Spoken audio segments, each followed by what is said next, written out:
Hi అండి, నమస్తే. నేను Bharati. Welcome to Balu's kitchen. ఈరోజు రెసిపీ వెజ్ బిర్యానీ. ఈ వెజ్ బిర్యానీ చాలా టేస్టీగా చాలా బాగుంటుంది. ఈ బిర్యానీకి వాడే ప్రతి ఇంగ్రీడియంట్ కూడా పక్కా కొలతలతో చూపించానండి. మీరు కనుక ఈ వీడియో చూసినట్లయితే 1 గ్లాస్ రైస్ నుంచి 4 గ్లాసుల రైస్ వరకు బిర్యానీని ఈజీగా వండేసుకోవచ్చు. మరైతే ఏ విధంగా తయారు చేసుకోవాలో చూద్దాము. ముందుగా ఈ బిర్యానీ తయారు చేసుకోవడానికి నేను ఇక్కడ 4 గ్లాసుల రైస్ని తీసుకున్నానండి. మీరు 1 నుంచి 4 గ్లాసుల వరకు ఎన్ని కావాలంటే అన్ని తీసుకొని నీట్గా క్లీన్ చేసేసుకొని వాటర్ వేసుకొని ఒక హాఫ్ అన్ అవర్ బాగా నాననివ్వాలండి.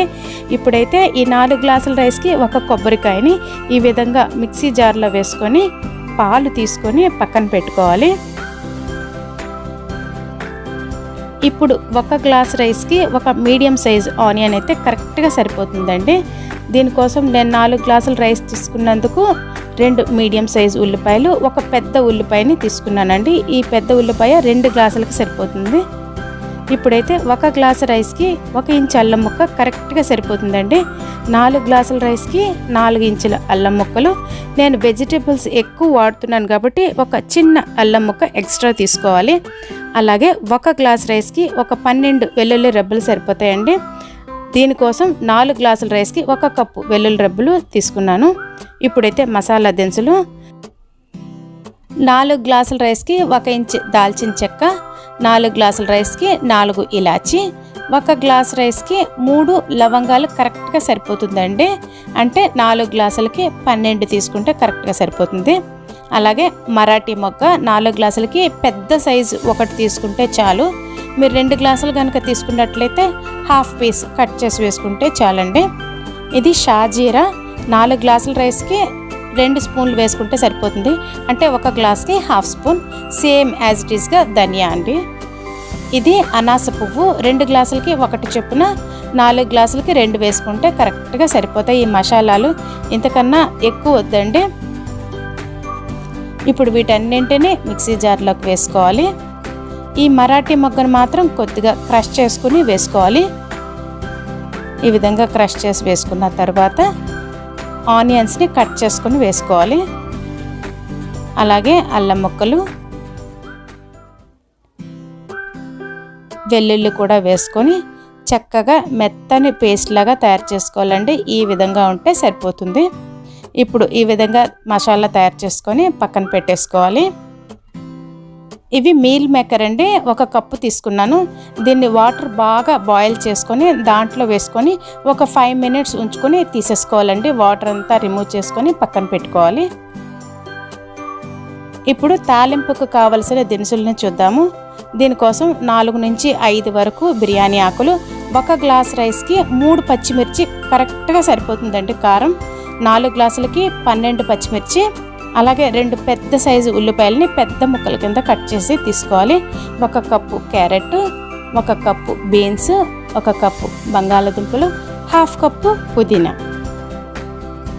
ఈ విధంగా అన్నీ రెడీ చేసి పెట్టుకున్న తర్వాత వేరొక స్టవ్ పైన ఒక గిన్నెను పెట్టుకొని మీరు ఏ గ్లాస్తో అయితే రైస్ తీసుకున్నారో అదే గ్లాస్తో వాటర్ని మెజర్ చేసుకోవాలండి. నాకు ఇక్కడ కొబ్బరి పాలు 3 గ్లాసులు వచ్చాయి. దానికి నేను 5 గ్లాస్ నార్మల్ వాటర్ని యాడ్ చేస్తున్నాను. అంటే 1 గ్లాస్ రైస్కి 2 గ్లాసుల వాటర్ కరెక్ట్గా సరిపోతుందండి. ఈ విధంగా ముందుగానే వాటర్ని బాయిల్ చేసుకోవడం వల్ల బిర్యానీ అన్నది చాలా త్వరగా అయిపోతుంది. ఇప్పుడైతే స్టవ్ పైన కుక్కర్ని పెట్టుకొని తాలింపుకి సరిపడా ఆయిల్ వేసుకోవాలండి.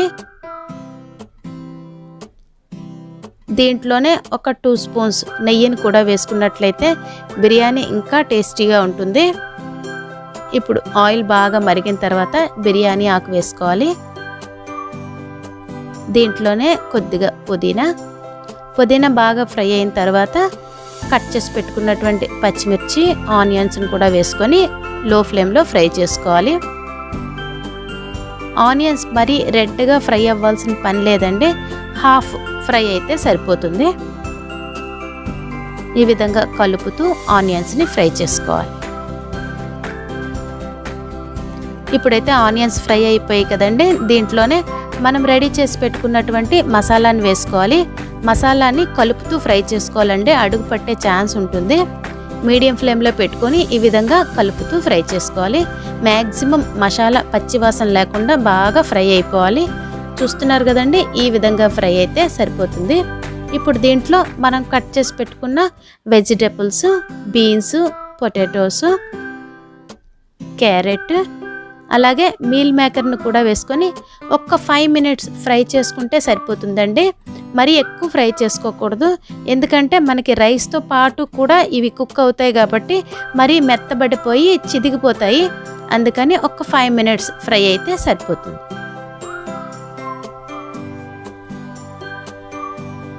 ఇప్పుడు దీంట్లోనే మనం ముందుగా రెడీ చేసి పెట్టుకున్నటువంటి రైస్ని కూడా వేసుకోవాలి. ఈ విధంగా రైస్ని కూడా ఫ్రై చేసుకోవడం వల్ల బిర్యానీ అనేది పొడి పొడిగా వస్తుందండి, చాలా చక్కగా ఉంటుంది. మీడియం ఫ్లేమ్లో పెట్టుకొని అడుగు నుంచి కలుపుతూ ఫ్రై చేసుకోవాలి. రైస్ అన్నది అడుగున స్టిక్ అవుతూ ఉంటుందండి, దానికోసమని అడుగు నుంచి కలుపుతూ మిక్స్ చేసుకోవాలి. ఇప్పుడు మనం పక్కన ఉంచుకున్నటువంటి కొబ్బరి పాలు, వాటర్ మిశ్రమాన్ని దీంట్లో వేసేసుకోవాలండి. ఈ విధంగా మరిగించుకొని వేసుకోవడం వల్ల మీకు చాలా ఫాస్ట్గా అయిపోతుంది బిర్యానీ. ఆల్రెడీ వాటర్ బాయిల్ అయ్యి ఉంటాయి కాబట్టి మీరు ఈ రైస్ని ఫ్రై చేసుకోవడము, ఈ వేడి నీళ్లు కూడా యాడ్ చేయడం వల్ల బిర్యానీ చాలా చక్కగా ఉంటుంది. దీన్నైతే అడుగు నుంచి కలుపుకోవాలండి. మీకు రైస్ ఎక్కడైనా స్టిక్ అయినట్లున్నా మీరు వాటర్ వేయడం వల్ల అది వదిలేస్తుంది.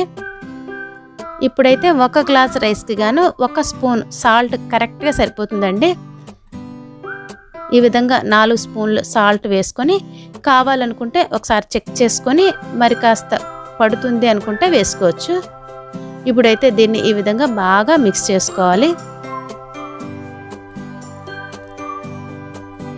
ఇప్పుడు పైన కొద్దిగా కొత్తిమీరను కూడా వేసి ఒకసారి కలిపేసుకోవాలండి. ఇప్పుడు రైస్ వేసుకున్న తర్వాత మీరు ఫ్లేమ్ అన్నది మీడియం ఫ్లేమ్లోనే పెట్టుకోవాలి. మూత పెట్టుకొని మధ్య మధ్యలో కలుపుతూ మళ్ళా మూత పెట్టుకొని అదే విధంగా మీరు రైస్లో ఉన్న వాటర్ అంతా దగ్గరికి అయిపోయే వరకు మీరు ఈ విధంగా కుక్ చేసుకోవాలండి. ఇప్పుడు పైనుంచి ఈ విధంగా హోల్స్ లాగా చేసుకోవాలండి. దీంట్లోని కొద్దిగా నెయ్యిని వేసుకోవాలి. ఈ విధంగా హోల్స్ లాగా చేసుకొని నెయ్యి వేసుకోవడం వల్ల నెయ్యి ఫ్లేవర్ అనేది అడుగు వరకు వెళ్తుంది. ఇప్పుడు పైన కొద్దిగా నెయ్యిని వేసుకొని ఒకసారి కలిపేసుకోవాలి. ఈ విధంగా లైట్గా పైనుంచి మిక్స్ చేసుకొని ఫైనల్గా కుక్కర్ని మూత పెట్టేసుకోవాలండి. మూత పెట్టుకొని వెయిట్ పెట్టుకొని ఒక్క 5 మినిట్స్ లో ఫ్లేమ్లో పెట్టుకొని స్టవ్ ఆఫ్ చేసేసుకోవాలండి. స్టవ్ ఆఫ్ చేసుకొని అలాగ ప్రెషర్ మొత్తం పోయే వరకు ఉంచుకోవాలండి. ప్రెషర్ పోయిన తర్వాత మనం కుక్కర్ కనుక ఓపెన్ చేసి చూసుకున్నట్లయితే అస్సలు అడుగు పట్టకుండా చాలా సూపర్గా వస్తుందండి బిర్యానీ అన్నది. ఈ విధంగా చేసుకుంటే చూస్తున్నారు కదండి ఎంత చక్కగా బిర్యానీ అన్నది రెడీ అయిపోయిందో. చూడండి రైస్ అన్నది ఎంత చక్కగా ఎంత పొడి పొడిగా వచ్చిందో. మీరు ఈ విధంగా రైస్ని ఫ్రై చేసుకొని వాటర్ని కనుక బాయిల్ చేసి వేసుకున్నట్లయితే బిర్యానీ రైస్ అన్నది విడివిడిగా వస్తుంది, అలాగే చాలా ఫాస్ట్గా కూడా అయిపోతుందండి. మీరు కొబ్బరి పాలు యాడ్ చేయడం వల్ల బిర్యానీ టేస్ట్ చాలా బాగుంటుంది.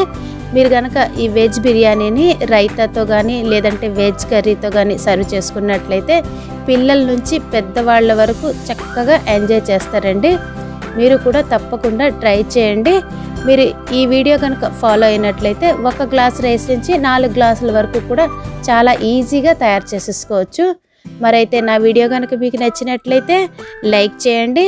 మరిన్ని కొత్త వీడియోస్ కోసం బాలూస్ కిచెన్ని తప్పకుండా సబ్స్క్రైబ్ చేయండి.